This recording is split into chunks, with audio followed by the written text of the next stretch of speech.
Since 1978, Garfield the lazy, lasagna-loving feline has been one of the world's most recognized and iconic comic strip characters. But for almost as long as the comic has been in print, a bizarre environmental mystery featuring the cantankerous cat has been polluting the shorelines of western France, and finally we have an explanation for it. At some point in the 1980s, large orange-colored Garfield novelty phones started washing up on the beaches of the Arroy's coast in Brittany. These plastic landline phones were something of a hit in the 1980s, alongside those retro cheeseburger flip phones, and they still fetch considerable prices in the second-hand market on sites like eBay. But as popular as these kitsch cats were, not everything about them has been positive. For reasons nobody could explain, the devices have been randomly appearing on Brittany's beaches for decades. Sometimes whole, sometimes in an orange flotsam of plastic fragments. Plastic pollution of the marine environment is no laughing matter, even if it's a fleet of floating Garfields doing the polluting,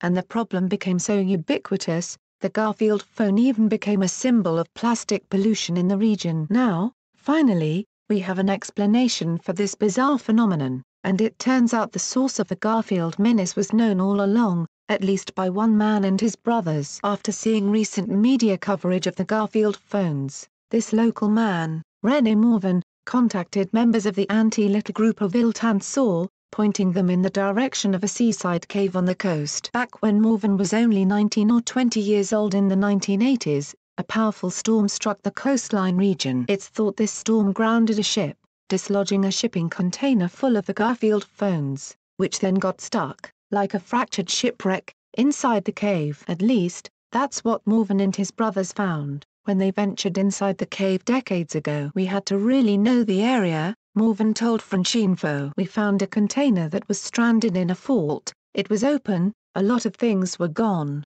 but there was a stock of phones. At the time, there was a lot of things that came to us from the sea. Last month, Morvan returned to the site, guiding the Arvilanza campaigners with him. Together, they rediscovered this long-lost shipping container, now a rusty wreck inside the cave, still containing and surrounded by loose Garfield phones, along with a mess of wires, plastic, and metal components spilled from broken devices. Amidst this wreckage, the team also found marine life, including starfish, crabs, and abalone, who dwell alongside the inert plastic Garfields. In some senses, it's a funny story, because it stars Garfield and a literal container load of retro kitsch from the 80s. But when you consider that worldwide, over 1,500 shipping containers are estimated to be lost at sea every year, the humorous side disappears, and the whole episode becomes a bit more scorning and sardonic. Kind of like Garfield himself, really. There is a feeling of desolation and sadness too,